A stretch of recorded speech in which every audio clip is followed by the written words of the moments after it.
Mate, you're fine. I'm not upset about the comment.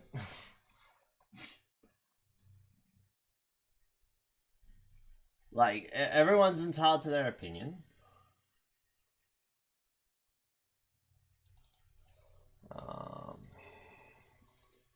Okay. Now, today,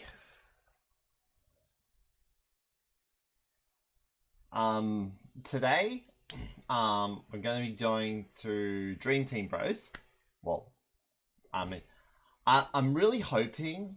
Well, sorry, I'm getting everything. I think I'm probably only going to get through one video today, because I do have some stuff on later. Really, fingers crossed, hoping I might be able to finish every other video tomorrow. It just depends, because, like, I mean, there's still quite a number of videos to go, but not many of them are too terribly long. In fact, actually, I'm just gonna quickly take a look.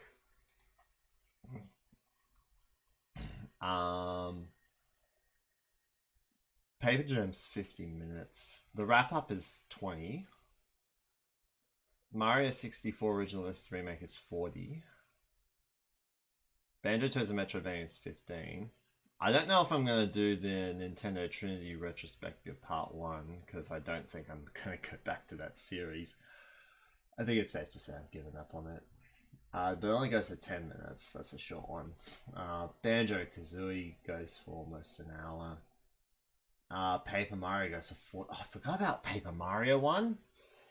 45 minutes. You'd think I would remember it, because I've been spending like the last year and a half trying to make the sequel to that video. And Original vs. Remake for Metroid goes to 15 minutes. It's hard to say. It is really hard to say. Anyway, I'm gonna get into this. So, Dream Team Bros is basically the 4th video in this series, but I'm pretty sure it's still the same quality of the other ones, if I recall correctly. It would have been written the same time as Partners in Time. Sorry, not Partners in Time. Would have been written in the same time as Bowser's Inside Story. I've got the comments as well. Do I? Yes, I do. Okay, cool. I'm gonna have them a wee bit handy. Whoops. Yeah, no. There we go. That's what I wanted. Okay. Alright, let's get into it. Warning. The following video contains a high amount of hat-wearing gamers' opinion. It may be different to your own. This is life. Hello everyone and welcome to my review of Mario & Luigi Dream Team Bros for the Nintendo 3DS by Mario & Luigi, a series talk. If you haven't seen the previous videos, then I'd recommend starting with Superstar Saga, and much like the previous videos, this one will also be in-depth and contain many spoilers. Oh my gosh. Oh, this is so stupid. What on earth is going on out there? It's like you totally remember Bowser's just standing out there in front of my house. To kill the Shroods rather than me. They know how to infect him. Don't you remember how Partners in Time ended? That is true. Hold on a minute, Bowser. She and I just need to have a little chat. I'm gonna giant Bowser's dead in front of my house. This is so stupid. And of course I have to incorporate sleep into this somehow because it's Dream Team. You are getting very sleepy. Very sleepy indeed. That's right. Wow, those shoes are old. The ones in the bottom left corner. So sleepy. Good night. Alright. You can stay put for the next while. Okay, now we're dealt with that, let's get into it.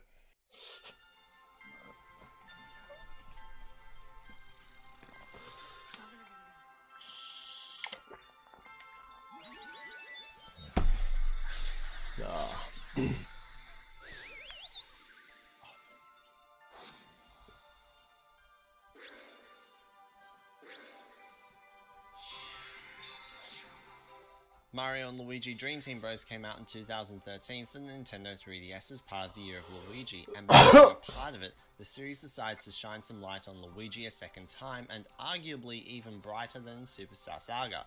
But was it done as well now as it was then? I did notice, that little bit, there's a little bit from Japan commercials for you too.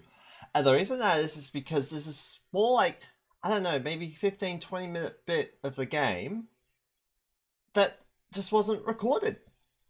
It just wasn't in my footage, and I don't know what happened to it. So I just had to to fish on someone else just for that little bit. Otherwise I would have had to just replay through like a quarter of the game, and I just really didn't want to do that. Let's dive in and find out. The game starts out with Peach, Toadsworth, Mario, Luigi, and a bunch of Toads being invited to come and take a holiday on Pillow Island, and so they go by riding a blimp. The events on the blimp are utterly excellent. You hear a message from Pillow Island's proprietor Dr. Snoozemore, who talks about how he studies sleep, a main theme of the game. Right after, you're encountered by a purple evil-looking character whom Mario fights, much like the Bowser intro fights from the previous games. You're given the option to be taught how to use the attack blocks, but not any action commands. It's not a big deal though, because you're taught them fairly soon, and in the other 3 games, you perform an attack and receive an attack at least once before being taught how to do action commands. After the fight, the creature breaks the blimp and sends it falling towards Pillow Island with your first glimpse of it, and I love the way the island comes into view through the clouds, building suspense. And then Luigi wakes up and it was all a dream. What actually happened? So just notice this as well. And I love the way the island comes. You're crashing down with the hot air ball, or the hot air balloon. No, not hot air, blimp. That's the word. The blimp, and you also see the blimp there. Unless wait, was there multiple blimps? I just remember a blimp representing that bit because it's like, hey, we're here. To view through the clouds, building suspense. And then Luigi wakes up and it was all a dream. What actually happens is that they all arrive safely on Pillow Island, but after the dream, or more so nightmare, Luigi takes a moment to recover with some Toads while Mario and the rest of them go on ahead towards Pillow Castle. On the way you meet some of the island's residents, including Brock Monsieur from Bowser's Inside Story. Brock takes you through some short and easy minigames and battle tutorials. These tutorials are all optional and effective, but I feel that they could have been 1 or 2 battles rather than 3 or 4. Along the way, Luigi catches up with the rest of them and they head inside Pillow Castle. Once inside, they run into Starla, who plays a similar role here in Dream Team than she did in Bowser's Inside Story, although it's somewhat different, and I'll get into why later. Soon, Peach and Toadsworth find themselves riding a platform into the castle's ancient area, and considering the possibility of danger, Mario and Luigi quickly follow. There are no seatbelts, but it's not like they fall off, so what of it? When they arrive, you're hit with tutorials on using Luigi in the field and in battle. I may as well just say that every tutorial in this area is effective and optional with a few exceptions, but sometimes I just wonder why some of them need to be brought up at all. It's great that I don't have to sit through the jumping tutorials, but why even bring it up when you can just leave a sign that teaches using the A and B buttons, while those who don't need the sign can just walk through it absent-mindedly? And what I just described is exactly what Superstar Saga did, and it was great. In fact, why even offer any instructions for crossing gaps? I think it's best just to tell you how to jump with the buttons, present the gap as a teaser puzzle, and expect you to figure out how to get across. The information provided is sufficient. Removing these might come at the cost of the area's personality with the fire guard, but I'm only suggesting the removal of the jumping tutorials. The block puzzles are fine. At the end of the path, Mario and Luigi find Peach and Toadsworth surrounded by ghost flame things called Smoldergeist, who flee at the sight of the bros. The bros pick up an ancient treasure that was alluded to in a video they saw on Pillow Island's history. When they have it, 2 badges, much like the ones from Bowser's Inside Story, fall out. The badges have the same structure with new effects that make them somewhat overpowered. The only limitation is that it can take a little time to fill up, but it really isn't that long. Since they took the ancient treasure, the Smoldergeist come back and fight the bros as the first boss. In this fight, Starla tutorials you through badges, and after she talks about the expert challenges, rewarding players who consistently perform well in battles. Not that I really cared too much about it myself. The boss itself is a very interesting one, but doesn't feel like early game material. Each Smoldergeist will flame itself if you do not dodge successfully, and will lose its flame if you do, and since you don't have hammers yet, it determines whether you can or can't attack them in the next turn without taking damage yourself. I don't think the idea is bad. It really takes Mario and Luigi battles to a far greater level, but it just seems so out of place as the first boss. After the battle, a new path opens up and takes you to the collection room, a museum of valuables and artifacts. Luigi, having been given permission from Brock Monsieur, who just arrived in the room, decides to sleep on the ancient bed using the ancient treasure as a pillow. Soon, a portal to the dream world appears above Luigi and a mysterious force pulls Peach in and Mario quickly follows her through the portal. Once inside the dream, Mario becomes quickly acquainted with Dreamy Luigi and so Dreamy adventures officially begin. In the dreams, Mario and Luigi walk in 2D, similar to travelling inside Bowser in Bowser's Inside Story. There are also a number of other differences between the real world and the dream world on top of the perspective shift. One of them is battling. When you enter a battle, Dreamy Luigi enters Mario, which increases Mario's stats, but also means that they only have one turn, similar to fighting as Bowser in Bowser's Inside Story. But when compared to fighting as Bowser, it actually seems to take a step back on an issue I addressed in the previous video. I complimented the idea of Bowser having his own healing items, but criticised the act of him using syrup to restore SP since the amount of syrup healed was too small to properly refuel Bowser. In Dream Team, it's all mushrooms and syrup of the same level whether you're in the dream or out of the dream. So not only is the BP restoration too small, the HP restoration is also too small. To be fair, neither of them alone are worse than the syrup for Bowser in the previous game, but it is present and there are two of them. While on the topic of items, another change from Bowser's Inside Story are the star candies, which come back as just candies, but were also nerfed and have different kinds of values, but even the lowest level still refuels 40% of the bro's max HP and BP, and they are pretty frequent. Another overpowered item from Bowser's Inside Story, retry clocks, don't return, but are instead replaced by the option to try again at any death, which seems like another step backwards after what I said in the previous video. Back to dream battling. The way you attack enemies is also different, but not bad. Dream battles thrive on attacking and defending from groups of relatively weak enemies. The way you attack with jumps, hammers, and Luiginary attacks or complement a large group of enemies. Defending also takes an interesting turn. In Superstar Saga there were instances where you fought with only one bro, and defending with just one button could get kinda dull after a while. So Dream Team Bros lets you use the circle pad to either move Mario up or down or change the direction he's facing, and creates enemy attacks based on that. I think these are all well utilised and they make the dream battles distinct from real world battles. There are other differences besides battling, but more on them later. After the bros follow Peach throughout the dream area, and required tutorials, they find her and the mysterious force, or rather spirit, who has her captive, and so you proceed to fight it.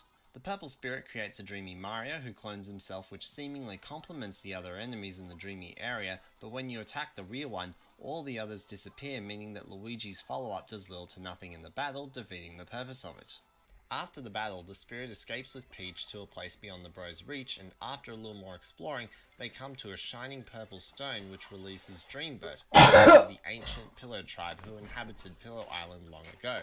He gives some exposition on who he is, and suddenly in the real world, the ancient treasure that Luigi's head was resting on is revealed to be Dreambert himself. Dreambert's role in the game runs alongside Starlow's. They're near similar, except that Dreambert goes with Mario into dreams and Starlow stays outside of the dreams with Luigi. Having two of these characters can at times seem like a little much, but the game does take advantage of the kind of chemistry and banter that can come between them to help keep things interesting. Although Starlow has a little more personality than Dreambert, I sometimes find his attitude towards things amusing, and it comes from his ability to just sit there and chill. For instance, when Mario and Luigi come up with a new ability, Dreambert's reaction is just to stand there and say, "Dreamy." I find that so amusing. Dreamy. Dreamy. Bread. Dreamy. He can be a bit aloof, but that's just part of it. I appreciate the kind of moments that happen as a result of Dreambert and Starlow, but I can't help but wonder what this game may have been like had one of them been absent. Oh boy. As a literal just slice of bread. That's all I pull up is just a slice of bread. Dreamy. Dreambert goes to try and help his people while Mario and Luigi follow him, hoping he could help them find Peach. A block character tells them to check out Mushrise Park because they're tourists. Right, so they're trying to rescue Peach, but then they head to Mushrise Park because it's recommended for tourists.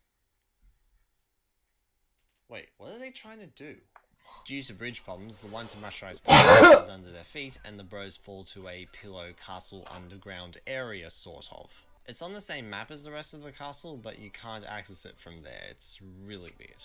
Also, it's a small slap in the face when you're about to start exploring a new area and are immediately thrown back into the environment of the previous one. It is technically a place you haven't seen before, but the game mentions Mush Rise Park, which might get you excited for it. In the basement, Yes, they find a pillow that was folk, so and annoying. so Luigi rests his head on it.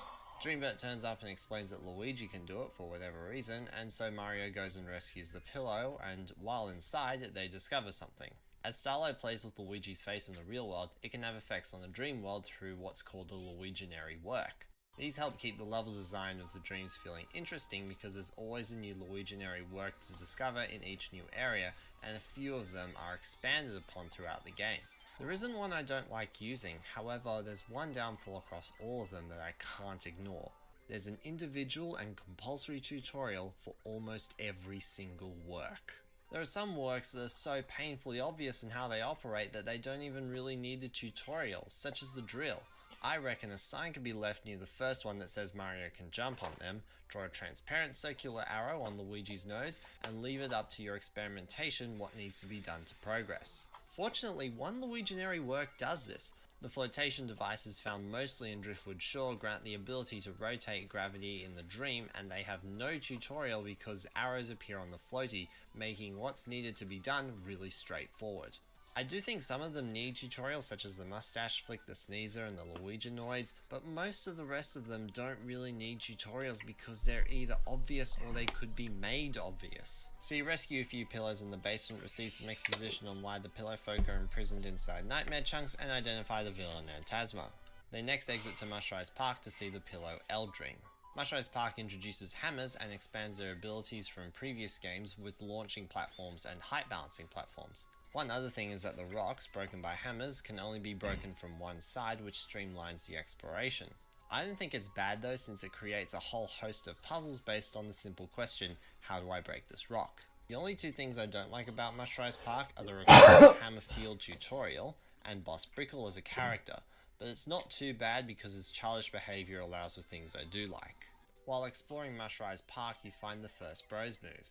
The Bros moves aren't too terribly different from Bowser's Inside Story. Some of them start getting a little bit lengthy, but nothing too terrible. One downside though, Mario and Luigi have different attacks, like in Superstar Saga, but the game doesn't benefit from that since they're not based on field moves, and there are several instances where it might be Mario's turn, but I want to use a Luigi move, or vice versa. The actual moves at their worst are meh. The bye-bye cannons move rather fast, and then I'm already forgetting what I saw, and the Sling Sniper can be really finicky since it uses gyro controls. I don't think gyro controls are bad when they're done in one dimension like the Drop Chopper or Star Rocket, but in two dimensions things wind up out of alignment way too easily. The rest of the moves are fine except maybe for Z-Egg since it's kind of weird and I don't really get what's going on with it, and I haven't been able to figure out how to properly use the Fire Flowers in this game, but moving on. After you water the whole place, Brickle gives you the pillow and lets you use it in the maintenance hut, but before you do that, you fight the watering robot Grobot as the boss of Mush Rise Park. Most of Grobot's attacks are pretty basic, but he does do a chasing attack, which is something that bosses do in this game. They can get rather tricky, but my main problem with them is that they just take so much time. It is made up for a little by incurring damage on the opposition if you don't get hit, but it's not a whole lot made up for. When you beat Grobot, you enter Dreamy Mush Rise Park. Interestingly, a significant part of Dreamy Mush Rise Park is focused on a water flow, something that was a small part of the real Mush Rise Park. I'm impressed by how some Dream Worlds do that, although sadly not all of them, but more on them later. Throughout the Dream Worlds you interact with dreamy versions of characters who represent Luigi's impressions of them, and as such, Brickle was a childish little boy in the real world, and so he is a childish little boy in the Dream World. Dreamy Mush Rise Park also introduces Luiginary moves to be used in battle. I like the design of the ball, hammer, stack and flame since they're all crystal clear and easily understood in how to perform them. The wall and Typhoon can be problematic though. I find them to be inconsistent, hard to maneuver, and kind of confusing. When you rescue Eldream from the Nightmare Chunk, he sends Mario and Dreamy Luigi into Dreams Deep to find Peach. Mechanically, there really isn't anything in Dreams Deep beyond a simple maze, although there's a strong expression of Luigi's emotions. Meanwhile, in the real world, some of Bowser's minions, along with Bowser himself, turn up, and Bowser jumps into the dream world in an attempt to take Peach since that's his signature move. Let me guess. Phantasma is better. Phantasma actually had a defined personality, not to mention that Forful is implied. That Forful is implied to have done all the dirty work. Actually, Forful does do a lot of the dirty work in, not all of it, but quite a bit of the dirty work in Superstar Saga. Better than Cackletta. Well, Phantasma just wants to be free. Well, that's what he expresses himself as wanting to do. But, Cackletta wants to take over the Bean Bean Kingdom. And like, the thing about Phantasma is that it's like, it doesn't seem, at face level it might seem like a fairly inconsequential desire, but like that can be so dangerous and threatening for someone like Phantasma, who's like evil.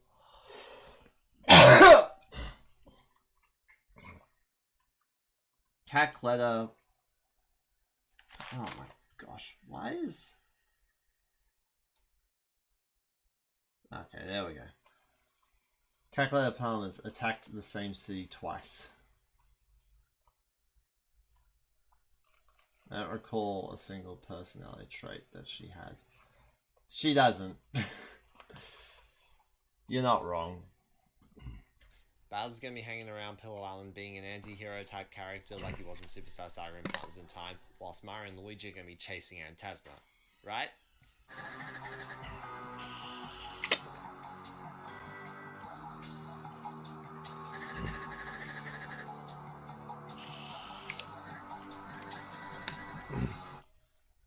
I think I prefer the way the game treats Cackletta. Like, taking her soul and putting it into Bowser's body. Like, that's insane. But the game doesn't really do all that much interesting with Phantasma. It's like, oh, team up with Bowser. Chasing Bowser and Phantasma is really the rest of the game's story.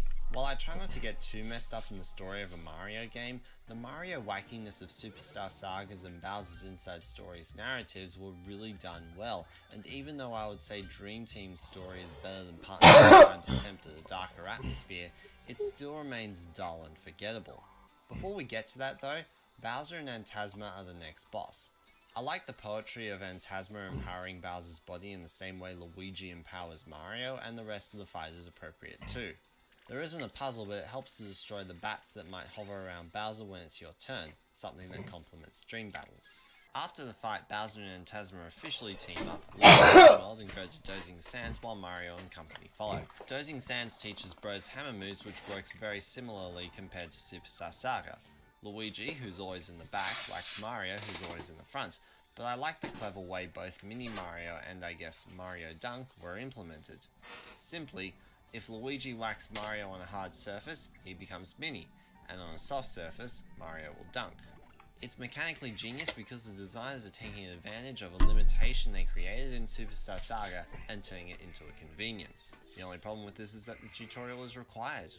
The main desert area kind of sucks. It has some okay puzzle solving, but riding the tracks all the time, even just to go into the next screen, gets kind of obnoxious. I'd suggest at the very least to have speed options that aren't too fast to do this. There aren't a lot of things to find beyond the attack pieces and required pillows to rescue. Also, when I saw this outgoing dent, my impression was that I couldn't go over it until I tried because I was strapped for ideas. On the plus side, I like that the boss of Dozing Sand has a bit of build up rather than just some cheesy monster who turns up at the last minute. Speaking of the boss, this is Torkscrew. I find his drill coming out of the sand move to be hard to time, and I would suggest a small warning before he does it, but his other moves are fine.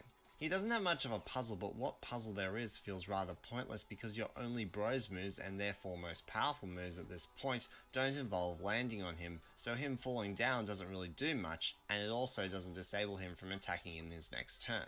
After beating Torkscrew, you discover Bowser and Phantasma making off with the Dreamstone. Dreambert then discovers that where they are is a dream point. some dreamy thing about being one with your dreams and Yep. something else. It's a video game. Luigi goes to sleep, Mario goes through a portal. In Dreamy Dozing Sands, you find the spirit of the Dreamstone, whose behaviour reminds me of Brickle from Mushrise Park. The spirit runs away and the bros pursue it through the area. Dreamy Dozing Sands expands Luiginoids with high jumps and ground pounds and also has good usage of the drill. I like the area. At the end, the spirit is very annoyed at the bros' pursuit that it transforms into a giant machine, and Luigi, frightened by this in both the dream world and the real world, lowers his cap and Starlo touches the L on Luigi's cap that sends Luiginoids into Dreamy Luigi, and when that happens...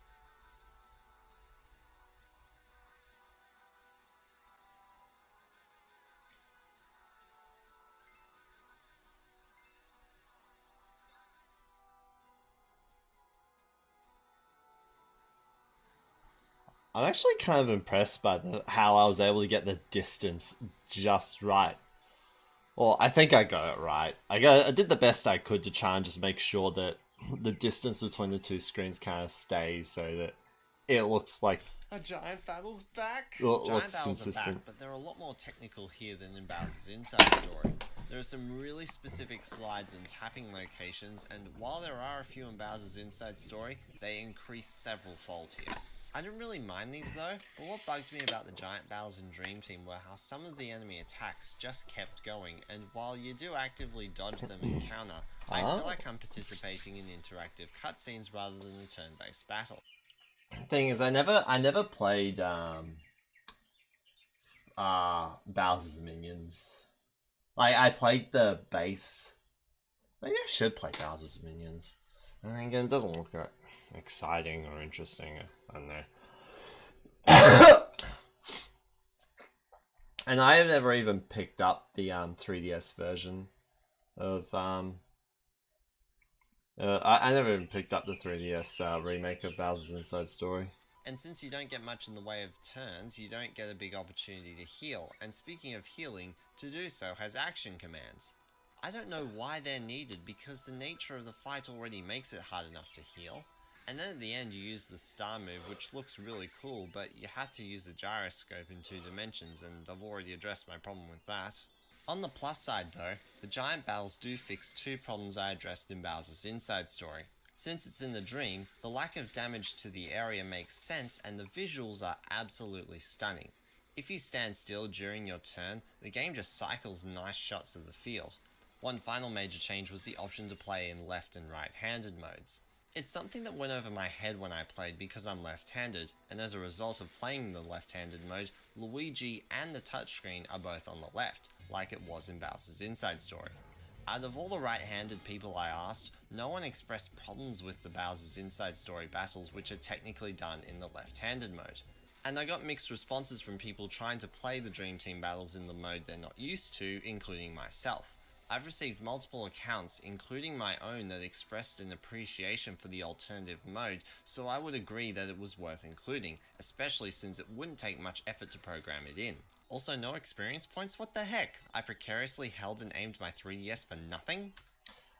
I'm not sure if it would actually be that simple to program it in. I honestly don't know. I'm not a programmer, but I don't know if like flipping the whole world and all like and this and like turning it around would be like, I don't know if honestly don't know if that's easy. That was a bit of a bold statement. Probably shouldn't have made it. I don't blame you for not liking it, even if personally I thought Minions Quest is kind of decent. I never even tried Minions Quest. I think I just read like a summary of it online because like I love like the thing about Minions Quest that damn, my cough's bad today. The thing about Minions Quest that I would have loved is just the narrative, because I like kind of seeing the second like if you watch like a narrative entirely focused in one person's view of it, and then you go back in time to start and you look someone else's view of that of the exact same narrative of it in time with it, like and seeing all the links. I love that kind of storytelling. It's so cool. And there's an entire episode of The Simpsons that's based around it. It's called Trilogy of Error, where it's like, oh no, thank you for congratulations to you on living another day. But yeah, so that storytelling is that kind of storytelling is just like there's an episode of The Simpsons where it's like Homer's Day, Lisa's Day, Bart's Day. There are a lot of episodes, quite a few episodes of How I Met Your Mother, that sitcom that was told like that. I'm pretty sure there are movies done like that, but I haven't seen them, and I probably should check it out, but I'm not doing that today. Anyway, back to the video. Yeah.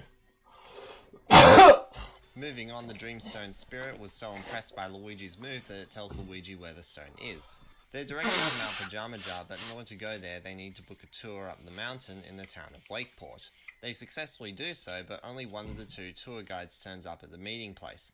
Little Massive tells Mario and Luigi to go find Big Massive, and so they do. I always thought it was kind of interesting to see enemies in a town area. It was unusual, but I think it was pulled off well since they're always away from the townspeople. When you find Big Massive, he's asleep, which is convenient since sleeping is our current superpower. He's in a dream point as well, so Mario goes into the dream world to find him. Oh, and apparently Luigi and Big Massive sleeping like super close to each other means that the dreams will cross paths. I wonder what this is like for married couples. When inside, someone directs Mario to a bunch of fighters with this game's full of so much garbage. Different segments in any order, it does all the sleeping stuff. With a mini boss. It's a nice way to shake things up, and each mini boss has its own rules to keep things fresh. Even when the guy I like to call Upside Down Triforce Face keeps healing himself, it's designed to keep you moving fast. At the end, the host of all the matches is revealed to be Big Massive himself, and to conclude the area, you must fight him. Big Massive has attacks similar to each of the other mini-bosses, which is a cool additive since he is the leader of the others. He's a good boss, but this is the point in the game where some of the enemy attacks get complicated, and while that alone isn't bad, the signals become a little vague. Even just regular enemies do this, but it also allows more creativity in enemy design, and the creativity is present across the whole game. After the fight, Big Massive wakes up and meets with Little Massive to start the tour. The Massive Bros are my favourite characters in Dream Team, even if it's just for their food illustrations. I beef. Are you beef? Or side salad? The game's characters have the grace and charm of the Mario and Luigi RPG games, and rather interestingly, Pillow Island itself doesn't seem to have a primary species or race like the Toads from the Mushroom Kingdom or the Beans from the Bean Bean Kingdom, but rather Pillow Island seems a lot more multicultural. The three main species are, they don't really have names. Well, there are the tree dudes, like the Massive Bros, the guys with poop emojis for heads, and the blocks, but the blocks' behaviour confuses me. In Bowser's Inside Story, Brock Monsieur was friendly towards Bowser and was hostile to Mario because of Mario's history with hitting blocks, yet here, he loses what made his character unique, and the same applies to all the block characters met in Dream Team Bros. They're all friendly towards them, and the bros are still hitting blocks like there's no tomorrow. Moving on, now that the bros found Big Massive, the Mount Pajama Jar tour can begin. The mountain has a rich history containing monuments of buff tree dudes doing impressive things. They don't add anything to the gameplay, but it's great to see so much personality given to the area. Whilst climbing, you learn the spin jump, a Mario and Luigi staple, and it functions the same as it did in Bowser's Inside Story. You also learn the side drill, a move new in Dream Team Bros. It can cross gaps and get you through tight spaces whilst destroying anything breakable along the way. There's a fair amount of satisfaction from breaking something in your path, but that's most of what it offers. The only other things are some time challenges, but I can't understand why there aren't any secrets around the world map that the move can access. It would seem genius to have some caves to explore that are only accessible by this move, and there aren't any. Overall, the climb itself was really epic at the start, but once you hit the snowy area, the music changed from this epic and motivating climb to something flimsy that made me feel lonely and uninvited to explore the area. At the top you have the boss Mamushka. I find it to be kind of cool to see an enemy based on mammoths in the snow, and the fight itself is an improvement on Grobot and Torkscrew.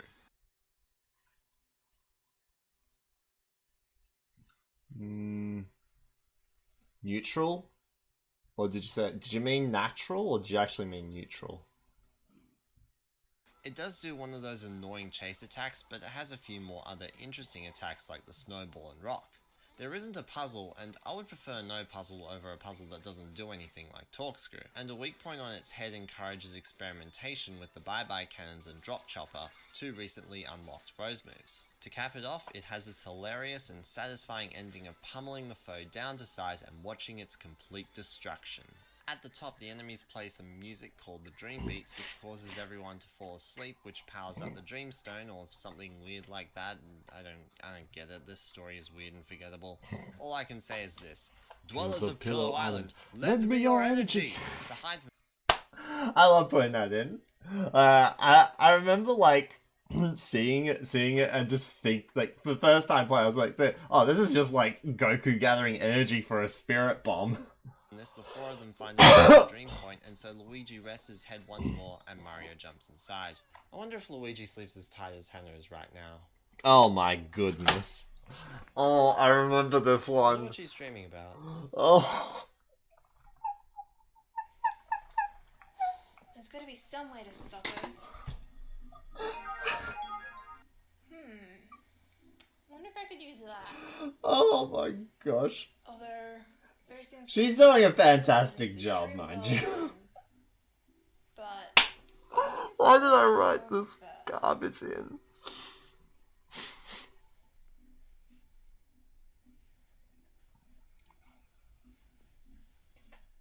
Hannah? You okay? What the? She's still asleep. Okay, I'm gonna move you somewhere else now.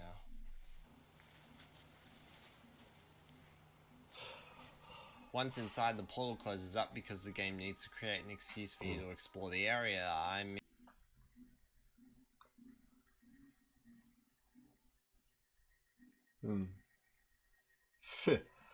Oh boy. The target's around the feet. The target's around the feet, not the guy. Yeah. That's like. I think that the thing is that the enemy signals they're more character driven and like more interesting to look at. The circles are kind of brainless. So it's like yeah, some like the signals are vague and harder to work with, but like when they're done well, they can be fantastic. And like the circles just seem like a cheap solution to an existing to what's clearly an existing problem. The Dream Beats closes up because that's what they do. They set off to find a way to reopen the Dream Portal by climbing Dreamy Mount Pajama Jar. So in the real world, we climbed a mountain, and now we're doing it again in the same frosty environment as the outside. So this time we can feel lonely the entire time rather than just half of it. The Luiginary work here alters the temperature, and that becomes the main mechanic of the area, but rather oddly, activating it doesn't change the music to fit the environment. It's still the snow version of the tune. The temperature mechanic itself is not as expansive here as it was in the airway in Bowser's Inside Story. Don't get me wrong, there are moments where puzzle solving is required, but it's just not as well thought out. To make up for this though, the area also enables the tornado move with the Luiginoids to help shake things up. I don't really tend to like this area just because of its environment, and the portal closing up makes it feel really distant from the rest of the game. But I must admit, the lava juxtaposing the snow looks really cool both in the dream and out of the dream. Yeah. Now when Mario sees the lava, he suggests doing something impactful would reopen the dream portal, and he knows how? So they go to the top of the Dreamy Mountain, and the bros trigger the mountain itself for a giant battle. One aspect I must praise about the giant battles here is that much like Bowser's Inside Story, they continue to be interesting. What do you mean? And have What, the complex circles? puzzles, which is something You can I turn them appreciate. off? The boss itself does well in that regard in the way you need to knock it down to weaken it, and when it summons rocks beneath it, you need to play with your hammer moves in response to lava craters appearing. Also, this guy has a freaking Aurora Borealis. It is beautiful. In fact, the whole world in this game is visually stunning. The polygons and every texture on them are utterly beautiful, and the different kinds of environments are well presented, giving off its own unique tone. It's just a shame that I don't like the tone of the snow and ice areas. And I can't say I like the character sprites in this game. A lot of them look blurry and don't have much room for expression except maybe for Bowser. After the battle, Mario's theory is proven right and the portal opens again, rather conveniently. Soon as Mario's out, Bowser and Tasma turn up with a fully revived Dreamstone, and as soon as they leave, Starlight wants to protect Peach, and then Dreambird is like, hey, I can make a bunch of pipes appear around the island, and then Starlight takes the ultimate empathy of every player ever and gets pissed off at Dreambird since the game didn't start with them. I don't know why it didn't start with them, because it would have likely run on the same mechanics as the Superstar Saga pipes, where they only activate after the first time you enter them, meaning that exploration wouldn't be lessened and some of the needless backtracking that would occur before the pipe's introduction would be removed. In fact, given that the pipe activation mechanic functions in the same way as Superstar Saga, it doesn't even make sense that when you go into the first pipe, another one is activated. Also, after the next cutscene in Pillow Castle, any pipe in the place you've been before suddenly becomes active. Now don't get me wrong, I was grateful that I didn't have to manually climb down the mountain or activate pipes in places I was already in, but the whole system would be consistent with Dreambird's words and make complete sense if the warp pipes were there from the beginning. In this event's defense though, Starlo and Dreambird have some chemistry which I praised earlier, but I don't think it was worth it. Now that Forgetbird brought the pipes, the four of them are able to quickly return to Yeah, it can be turned off. Not that it makes any sense. Right. Okay. I was like, I love it. Forget Bert.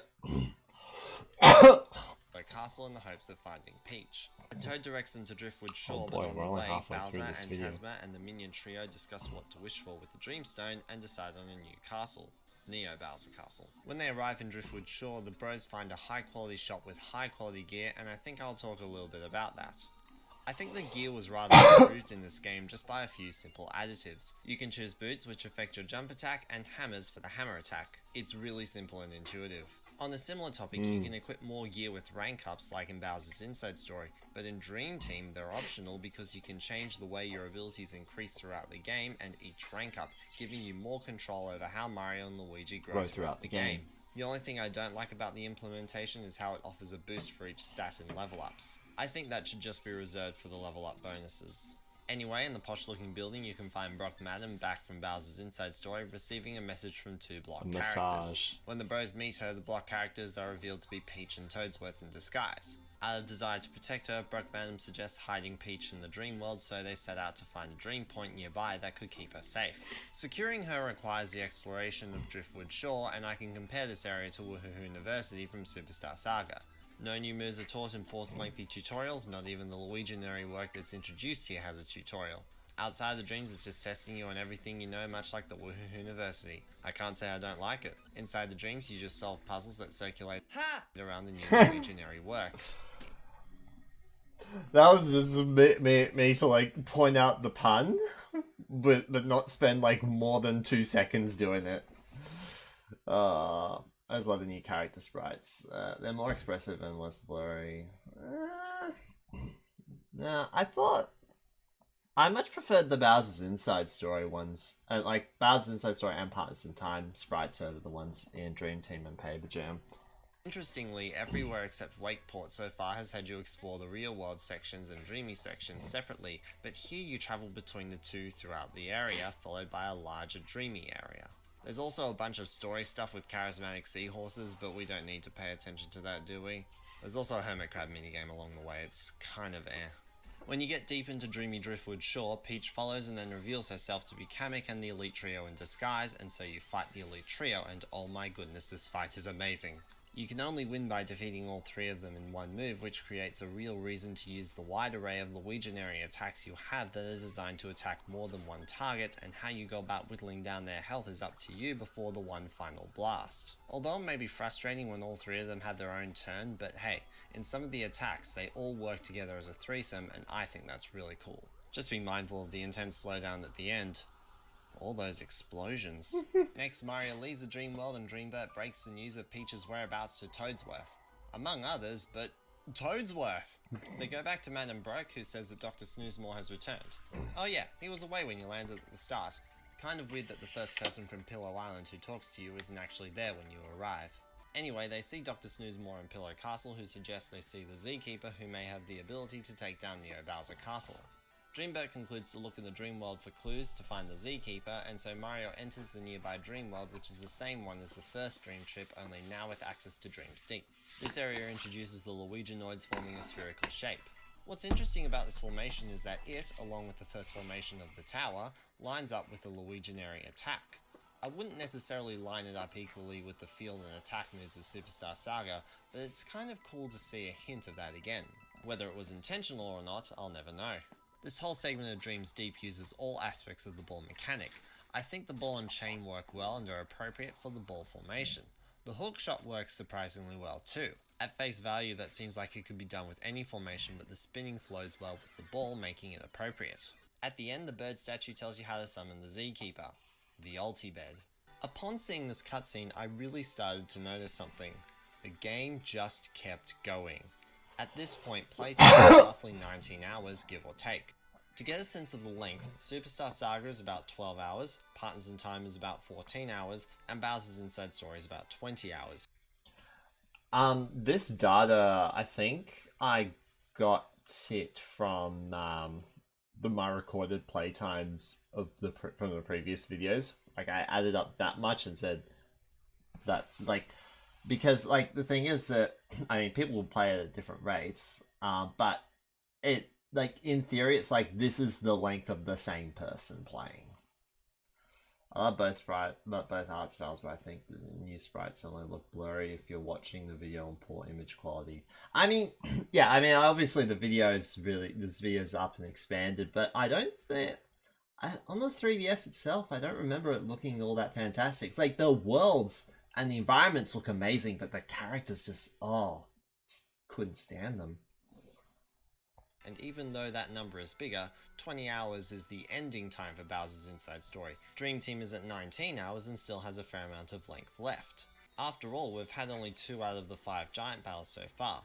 I'm not saying that long games are bad, there are some long games that I've really enjoyed, but this is lengthy for a Mario and Luigi game, and it's mostly because every area except Wakeport, Driftwood Shore and Neo Bowser Castle has its own separate dream area with its own exploration and boss.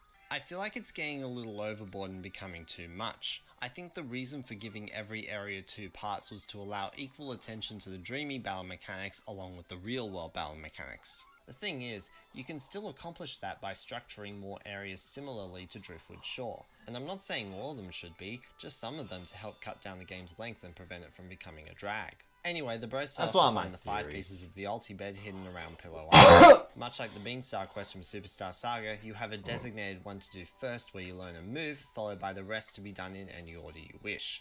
The move you learn allows you to ascend higher ledges that you can't jump. The only challenge it offers are these platforming challenges, but apart from that, it just gets you past roadblocks. But interestingly, you can use it to access the first scene in Somnon Woods before you finish the Ulti-Bed, and this happens a few other times in the game as well. Right after you leave Pillow Castle heading towards Mushrise Park, you can go to the base of Mount Pajama Jar, and then, after Mushrise Park, you can see the earliest part of Driftwood Shore. It may be hard to unintentionally wander into these areas, but since it's technically possible, it can spoil the atmosphere a little. Placing the roadblock in area earlier would have helped immensely. Anyway, back to the Ulti-Bed. Yeah. It's cool to do them in any That was a bit... I do think that might have been a bit of a controversial take, because even Matt, like MML, he disagreed. I think the new sprite look much better in the Dream World.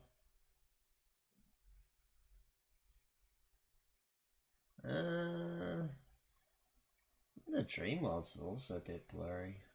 Well, a bit blurry in the video. I can't remember what it was. Face value. I'd have to get the game out and look at it, like in an actual 3DS. Not cool is that you don't discover any new areas. The Beanstar pieces took you to Guaha Lagoon, the Yoshi Theatre, Ha-Hole Studio, and the Winkle area, all of which are new areas to visit. I know the Winkle area is just a palette swap of Chucklehuck Woods, but it has a different feel. None of the Ulti-Bed pieces do even this. They take you a little deeper into each respective area, but it just feels like treading old ground. There's even a massively missed opportunity with the dreamy areas. If you enter a dream whilst inside a cave, then inside the dream you see the theme of the area the cave is in, rather than the dreamy version of the cave itself. The caves look beautiful in the real world. Imagine what could have been done in the dreams. Even if it's mechanically the same, it could have looked stunning. I suppose while we're on a tour of the island, it's So time to talk a little missed, bit such a about missed side quests. opportunity. Most side quests in this game tend to go right over my head, not even at this point where exploration of the island is a little more open. The one exception to this is the biggest one, that is, finding all 52 pillows around the island. Some are required, but the rest are optional. The downside to me is how long it takes to dive into the dream world each and every time, especially when compared to how quickly you swap between being inside and outside of Bowser in the predecessor. Each mission can range from short to medium, so you don't deviate from your path too much to complete them. My only problem is the reward for it is the Z-Egg.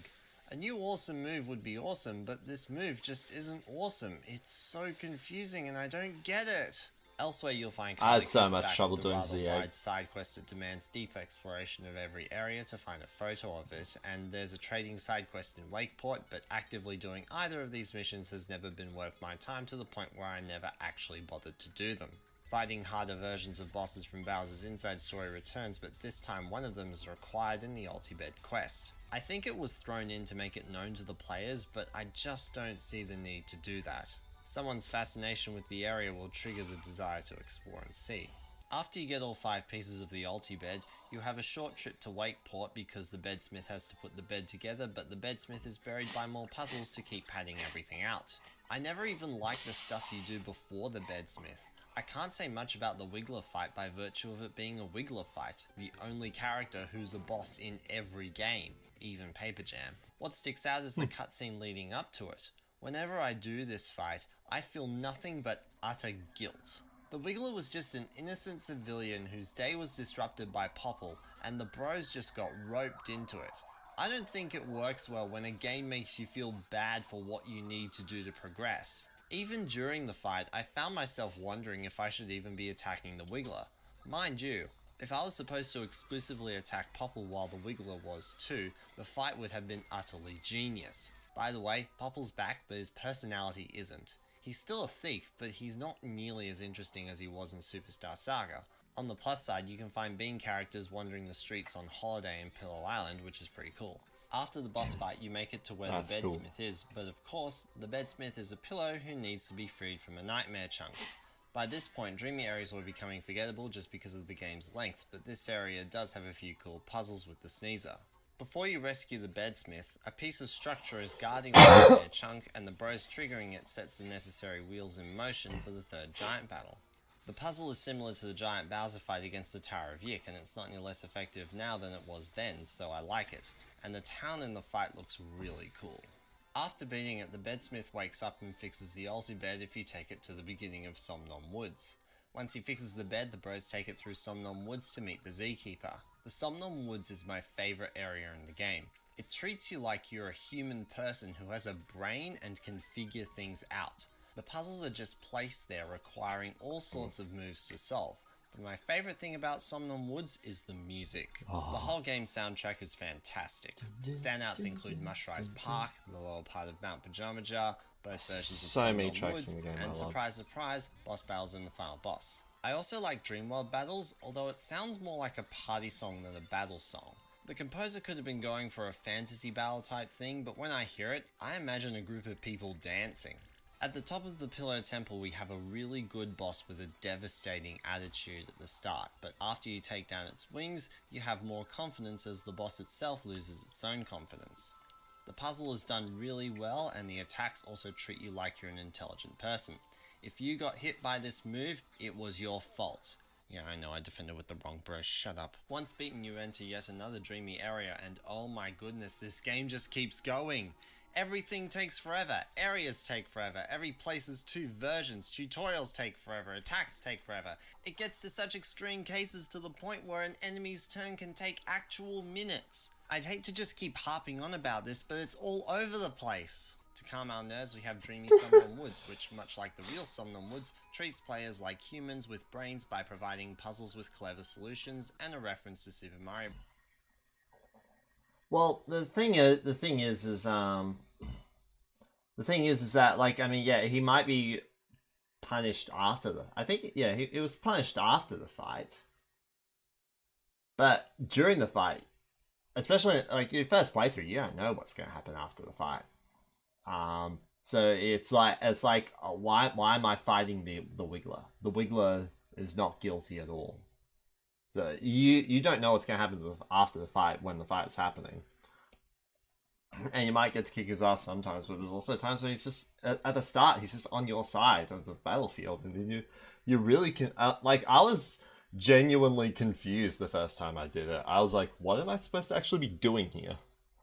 Others on the NES. At the end we have a giant battle against the Z Keeper, or otherwise known as Somnom Woods' only flaw, because it embodies everything I don't like about giant battles in this game. 2D gyro controls make holding the 3DS awkward, and ongoing enemy attacks make the battle feel like interactive cutscenes rather than a turn-based fight. I think this fight should have been completely omitted in favour of a normal boss fight, especially since we just had a giant battle and we have another coming up soon. After you beat the Z Keeper, he reveals his rather laid-back personality, so laid back that it took an offer of all of Mario's money to get him to move, but I gotta say, I love the moment where Dreambert suggests it. Look at Mario's face, it's beautiful. Mario rides the Z Keeper out of the dream world and he destroys the barrier around Bowser's castle, resulting in it falling to the ground where it can be accessed from Mushrise Park, and so the bros head into the final area. Neo Bowser Castle continues the trend of treating players like they're smart and has some tricky and well-designed areas. The way loading zones were mixed up helped create a greater sense of mystery, the puzzles in general aren't too easy while not being too overbearing, the enemies are tough but doable, the dreamy castle segments are alright, but they start feeling like a drag eventually. You fight Kamek split up into 4 forms, a fight that has always kept me, well... Do you have any idea how much I want to go and strangle that white Magic Koopa to death right now? Kill it. I am so pissed off at him. The fight itself seems dynamic in theory since they have a variety by the of way. The tricks guy they did do, but in identifying practice, luck you either beat this in battle Mario the Party. easy way, green, white, red, blue, or you get stuck in it for hours until you suicide or get killed and do it the easy way. I'm not against the idea of an easier way to do the fight, but every other way becomes near impossible unless Mario and Luigi are overpowered.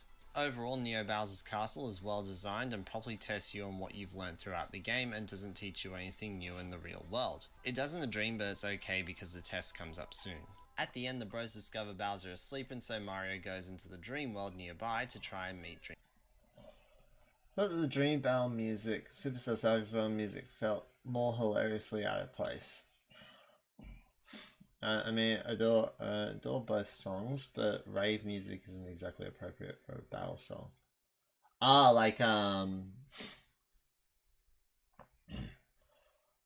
the battle music in the Dreams and Superstar Saga.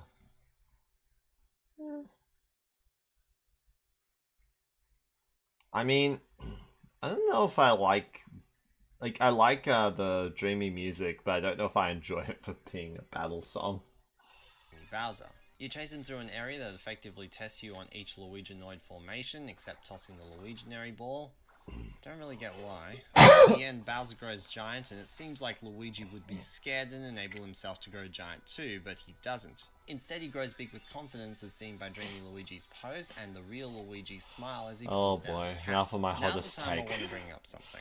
The 3 previous games all had what I'm calling focus characters. Characters that the games highlighted respectively, and I spent a good time talking about these in my previous videos. I addressed how Partners in Time's focus on the babies was rather weak and really enjoyed Bowser's Inside Story's focus on Bowser, but in Superstar Saga, I talked about how the focus character was Luigi.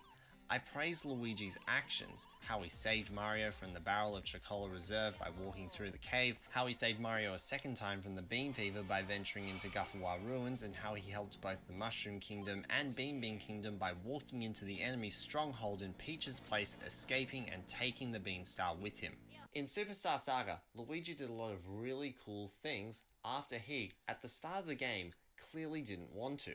So where am I going with this? Dream Team Bros likes to turn the focus on Luigi yet a second time, but this time, rather than Luigi doing awesome things, he imagines himself doing awesome things. That's not hard. See? I just imagined myself doing something cool. All the best things he did them inside dreams. Dreamy Luigi isn't impressive. He can go into objects risk-free. He can grow giant, but that takes no effort. Luigi wasn't resisting this at the start of the game, he was sleeping at the start of the game, and rather than recovering from that, he happened to land on the one place in the Mario universe where the ability to actually do nothing is useful. Luigi doesn't do anything impressive in this game but sleep. something that humans spend 1/3 of their lives doing. And anything Dreamy Luigi did, even if it carries weight in the game, isn't that impressive when you consider that Dreamy Luigi's actions were just products of Luigi's imagination. As Brock stated at the start, Dreamy Luigi is better looking and slightly taller than the real Luigi, so Dreamy Luigi can be anything that real Luigi wants him to be that's convenient for the situation, and it's not like the real Luigi does anything impressive in the real world. He doesn't get a chance to be in the front, and he doesn't go on his own. Mario gets to go on his own, and during that you can't take control of Luigi, and you don't even need to be thinking about Luigi's role to think that there's a sign of something missing. The two groups concept that was present in the 3 previous games is completely absent here when Luigi was supposed to be the focus. Superstar Saga was a better Year of Luigi game than Dream Team Bros ever could be. Back to the giant fight against Giant Bowser, it suffers from the same problems as the Zookeeper one did, such as enemy attack sequence going for too long and 2D gyro controls, but it's not as bad as the Zookeeper, and you also have the act of trying to knock Bowser into a liquid and being wise about the kind of hammer swing you wish to do. So it effectively tests you on everything you've done in giant battles. It's just unfortunate that the mechanics are not as good in this game. After that, Bowser decides to betray Antasma at the last second, and they split off, and then Dreambird attempts to fight Antasma, and... take that!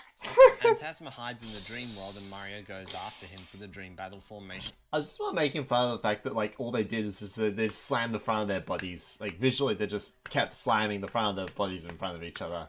That's what.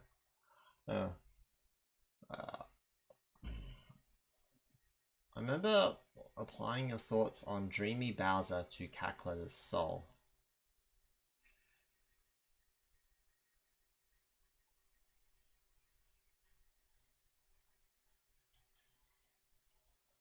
Applying your thoughts on Dreamy Bowser to Cackletter's soul.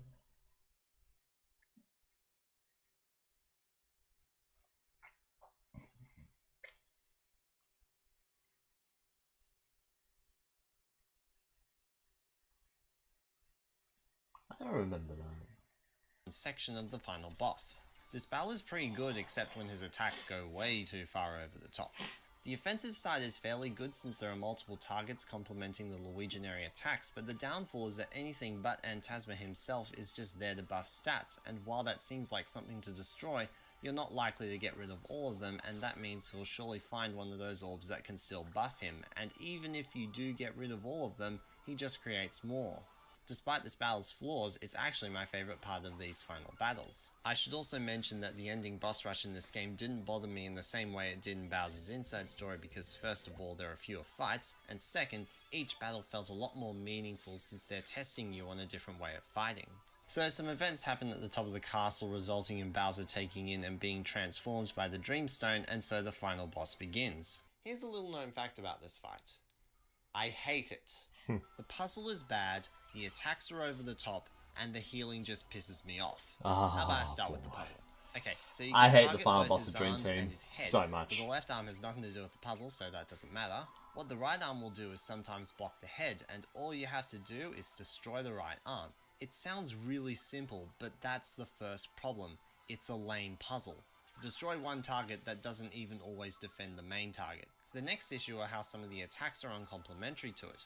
In Mario's moveset, I would just use the bye-bye cannons to attack the arm, but in Luigi's moveset, the two ideal moves to use on the arm are the drop chopper and the sling sniper. But there are items where you choose your target as part of the action commands, and if the right arm decides to cover the head for the attack, both targets become immune.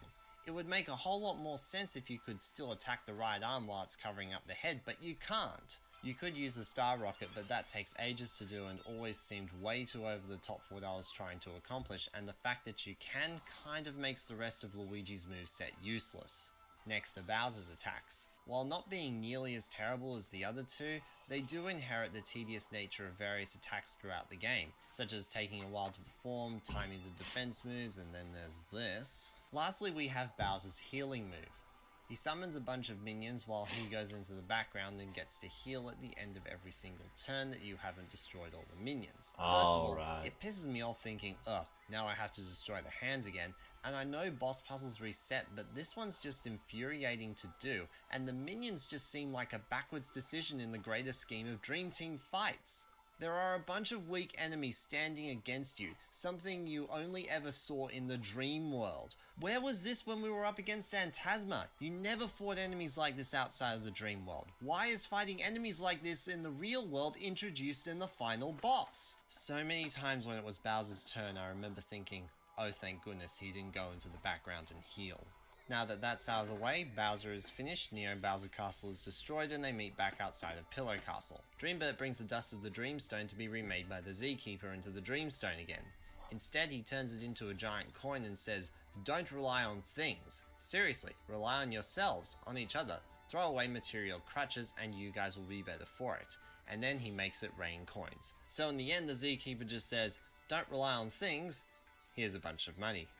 Mario and Luigi Dream Team Bros. Oh, the ending of Dream Team is so random and confusing.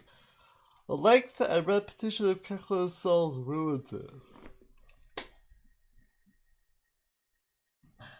Is it really that long and repetitive? Because, like, more moves do come into play. I mean, there's that terrible one with, like, the colored balls. But I'm trying to think of, like, the rest of them. I don't think they're that bad. Are they? Is really long, and that's the thing I remember the most when it comes to this game. Although in my most recent playthrough I did find myself enjoying most of the things this game has to offer. It has good level design despite Dozing Sands and Dreamy Mount Pajama Jar. It had some really cool moves both in the dreams and out of the dreams. There were a few good enjoyable bosses, even some of the giant ones, despite them not being as good as the Bowser's Inside Story ones. There was a lot of personality and whimsical characters to keep you laughing and engaged, but it wasn't until my most recent playthrough that I remembered most of this because it was overshadowed by the game's long life. I mentioned in my previous video about Bowser's Inside Story that I remembered everything about that game that I love while its pacing issues were forgotten, yet here I seem to be remembering the negative thing of its length while forgetting the positives. I remember Bowser's Inside Story's most positive moments because they were condensed and ongoing, while Dream Team seemed a lot more spread out and therefore each moment became forgettable. Meanwhile, Dream Team's worst aspect, being the length, constantly exists across the whole game, with Bowser's Inside Story's pacing issues being spread out and forgotten. To bring in another game, just as Superstar Saga was defined by solid foundational mechanics, Dream Team was defined by its length, and when compared to Superstar Saga, Luigi's story in Dream Team Bros was a lot weaker and also buried by the game's length. Overall, the game did have very enjoyable moments when they weren't blocked by the length. However, as bad as the length gets, the series can go a lot worse, but more on that in the next video. I'm Hat Warren Gamer, and this has been Mario and Luigi Dream Team Bros. Whew, okay. Well, one more video left to go, and then I can say the magic words that wake up Hannah. Oh crap, I said them.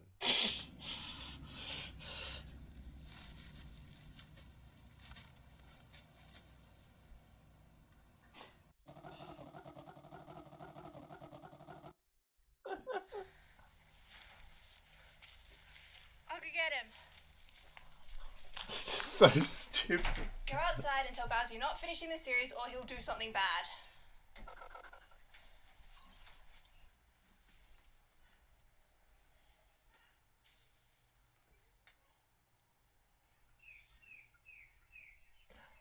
I told you so. I'm wearing a hat. This'll be interesting. Oh, that was so bad. Hey everyone, thank you for watching the Mario and Luigi Dream Okay, Team Bros series well, video. Alright. Well, that's that. I still think it's on the same level as Partners in Time and as Bowser's Inside Story, where the actual analysis bit is really good.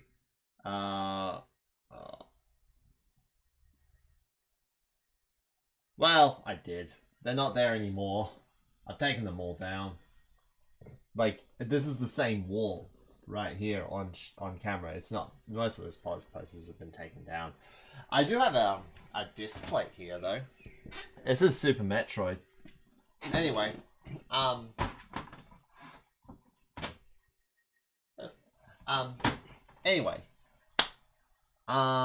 yeah, that's it for Dream Team Bros.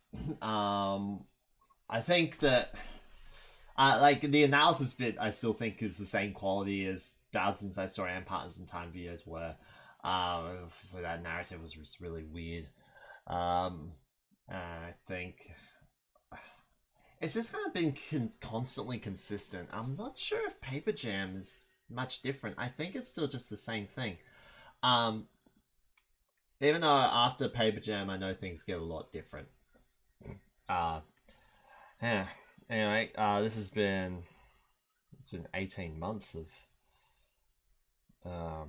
time, like real time, 18 months since the Superstar Saga video came out.